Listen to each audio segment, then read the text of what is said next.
दोस्तों, एक बार देवी सरस्वती ब्रह्मदेव के पास आकर उन्हें पूछने लगती है, हे स्वामी, आपने इस सृष्टि की रचना की है। आपने अपने मन से तथा शरीर के पृथक पृथक अंगों से अनेक ऋषि मुनियों को प्रकट किया है तथा अनेक सुंदर सुंदर अप्सराओं, गंधर्वों तथा देवताओं को भी प्रकट किया है। आपने ही स्त्रियों को सौंदर्य और चंचलता प्रदान की है। किंतु हे प्रभु, स्त्रियों में ही गर्भ की उत्पत्ति क्यों होती है? संसार में केवल स्त्रियां ही गर्भ धारण क्यों करती है? इसके पीछे क्या कारण है? यह कष्ट केवल स्त्रियों को ही क्यों सहन करना पड़ता है? तब ब्रह्मा जी मुस्कुराते हुए कहते हैं, हे देवी, आज आपने उचित ही प्रश्न किया है और यह बात सत्य है कि संसार में सभी रोगों और कष्टों से बढ़कर गर्भधारण का कष्ट होता है। गर्भधारण करने में स्त्रियों को अत्यधिक पीड़ा होती है। इस विषय में मैं आपको एक प्राचीन रहस्य सुनाता हूं, जिसे आप ध्यान से पूरा सुनिए। जो भी स्त्री इस कथा का श्रवण करती है, उसे अत्यंत गुणवान तथा रूपवान पुत्र की प्राप्ति होती है।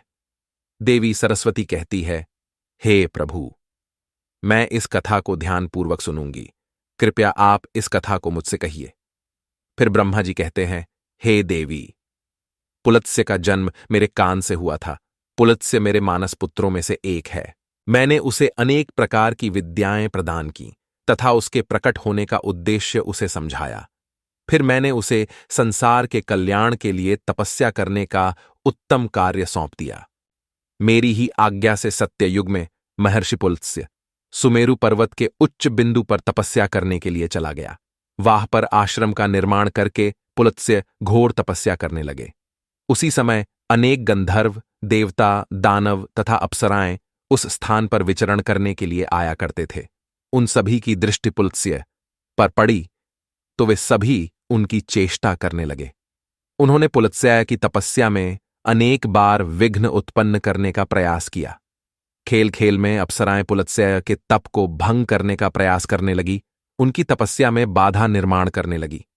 तभी पुलत्स्य ने क्रोध में आकर वहां पर उपस्थित सभी अप्सराओं और गंधर्वों को यह चेतावनी दे दी, आज के बाद जो भी प्राणी उनके सामने आएगा और उनकी तपस्या में विघ्न डालेगा, वह गर्भ धारण करेगा।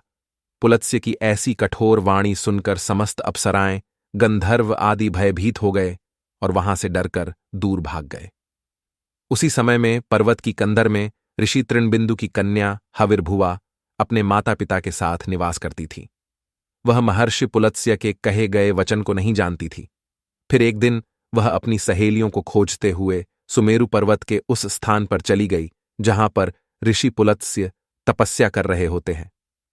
तृणबिंदु की कन्या अपने सहेलियों को पुकारते हुए महर्षि पुलत्स्य के आश्रम पर पहुंच गई।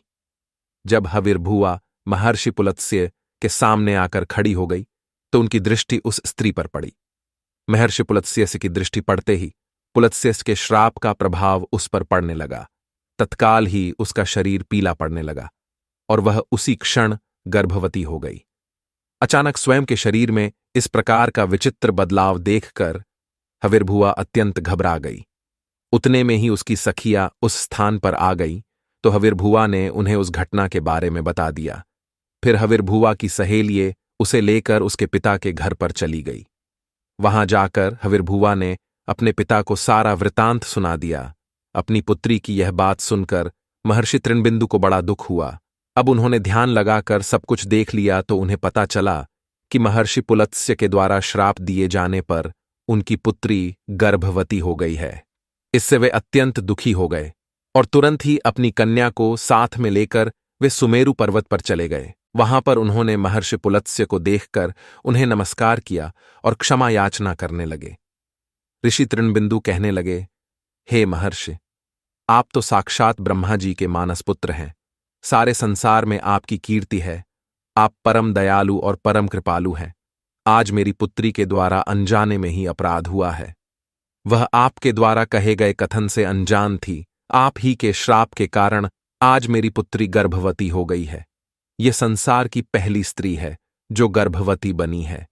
इसीलिए हे मुनिवर, अब मेरी पुत्री से कौन विवाह करेगा? इसे तो कलंक लग जाएगा। इसीलिए मैं आपसे प्रार्थना करता हूं कि आप मेरी कन्या को पत्नी के स्वरूप में ग्रहण कीजिए। मेरी कन्या सर्वगुण संपन्न है। उसके मन में किंचित मात्र भी दोष नहीं है। वह अनजाने में ही आपके श्राप को ग्रहण किया है। यह सदैव ही आपकी सेवा में तत्पर रहेगी।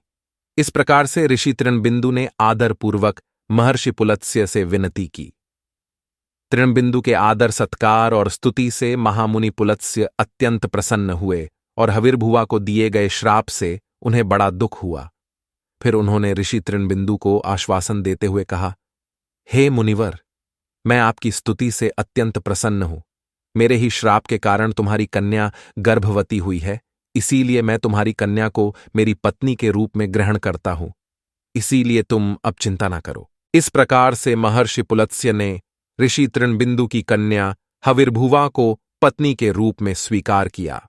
तदनंतर तृणबिंदु की कन्या हविर्भुवा महर्षि पुलत्स्य के साथ उनके आश्रम पर ही रहने लगी और दिन रात सच्चे हृदय से उनकी सेवा करने लगी। महर्षि पुलत्स्य भी देवी हविर्भुवा की निस्वार्थ सेवा, पतिव्रता धर्म और भक्ति से अत्यंत प्रसन्न हुए और उनसे कहा, हे देवी, मैं तुम्हारी सेवा और भक्ति से अत्यंत प्रसन्न हूं, इसीलिए मैं तुम्हें मेरे ही समान पुत्र की प्राप्ति होने का वरदान देता हूं। जिस समय तुम मेरे सामने आई थी उस समय मैं वेदों का पाठ कर रहा था और तुमने वेदों का श्रवण भी किया है। इसीलिए तुम्हारा पुत्र चारों वेदों में पारंगत होगा और समस्त संसार को वेदों का ज्ञान प्रदान करेगा। तुम्हारा यह पुत्र सारे संसार में विश्रवा के नाम से प्रसिद्ध होगा। फिर कुछ समय के उपरांत देवी हविर्भुवा ने एक अत्यंत गुणवान पुत्र को जन्म दिया। महर्षि पुलत्स्य के कथनानुसार उस पुत्र का नाम विश्रवा रखा गया। विश्रवा अपने पिता महर्षि पुलत्स्य के समान ही विद्वान, सत्यवादी और धर्म का पालन करने वाले थे। उनकी ख्याति संपूर्ण विश्व में हुई।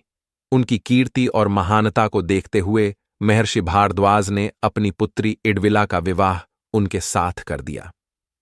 फिर मुनि विश्रवा की पत्नी इडविला के गर्भ से एक पुत्र का जन्म हुआ, जिसका नाम वैश्रवण रखा गया। वैश्रवण का ही एक नाम कुबेर है। कुबेर जी ने ब्रह्मा जी को प्रसन्न करने के लिए कठोर तपस्या की। फिर कुबेर की तपस्या से प्रसन्न होकर ब्रह्मदेव ने उन्हें वरदान दिया और उन्हें उत्तर दिशा का स्वामी तथा धनाध्यक्ष बना दिया। इसके साथ ही मन की गति से चलने वाला पुष्पक विमान कुबेर को भेंट दिया। कुबेर जी धन के स्वामी हैं। गंधमादन पर्वत पर स्थित संपत्ति का चौथा भाग कुबेर जी के ही नियंत्रण में है। कुबेर जी ने उस धन का 16वां भाग मनुष्यों को प्रदान किया। महर्षि विश्रवा की दूसरी पत्नी का नाम कैकसी था। एक बार भगवान शिव ने माता पार्वती के लिए अत्यंत सुंदर महल का निर्माण करवाया था, जिसे लंका नाम दिया गया। उस लंका के गृह प्रवेश के समय भगवान शिव ने ऋषि विश्रवा को भी निमंत्रण दिया हुआ था। ऋषि विश्रवा अपनी पत्नी को लेकर लंका के गृह प्रवेश में गए थे। जब भगवान शिव ने ऋषि विश्रवा को दान मांगने के लिए कहा, तब विश्रवा की दुष्ट पत्नी कैकसी ने छल से उन्हें लंका मांगने के लिए विवश कर दिया। और भगवान शिव तो भोलेनाथ हैं, उन्होंने विश्रवा को लंका दान में दे दी, जिससे माता पार्वती को अत्यंत क्रोध आ गया और उन्होंने कैकसी को श्राप देते हुए कहा, आज तुमने मेरे पति से जिस सोने की लंका को मांगा है, एक दिन वे ही तुम्हारी इस सोने की लंका को जलाकर भस्म कर डालेंगे। जिसके बाद विश्रवा जी ने भगवान शिव द्वारा प्रदान की गई सोने की लंका को अपने पुत्र कुबेर को प्रदान की, किंतु बाद में कैकसी के पुत्र रावण ने कुबेर से वह लंका छीन ली। लेकिन त्रेता युग में भगवान शिव के अवतार हनुमान जी ने उस सोने की लंका को जलाकर भस्म कर डाला। ब्रह्मदेव कहने लगे, हे देवी, इस प्रकार से महर्षि पुलत्स्य के श्राप के कारण संसार की स्त्रियां गर्भवती होती है। मैंने संसार की समस्त स्त्रियों को पुरुषों से भी अधिक सहनशील बनाया है। उनमें हर दुख को सहन करने की क्षमता पुरुषों से अधिक है। इसीलिए स्त्री की रचना करने में मुझे सबसे अधिक समय लगा। गर्भ धारण करना यह स्त्रियों के लिए श्राप रूपी वरदान ही है। मैंने स्त्रियों के अंदर ममता और प्रेम का भाव डाल दिया, जिससे स्त्रियां अपने बालक का लालन पालन कर सके। इस संसार में स्त्रियों की तुलना किसी से नहीं की जा सकती। स्त्रियां ही इस संसार की आधार है। इसीलिए इस संसार की सर्वश्रेष्ठ रचना स्त्री को ही कहा गया है। तो दोस्तों, इस प्रकार से महर्षि पुलत्स्य के श्राप के कारण ही संसार की स्त्रियां गर्भवती होती है। आपको यह कथा कैसी लगी, कमेंट करके अवश्य बताएं।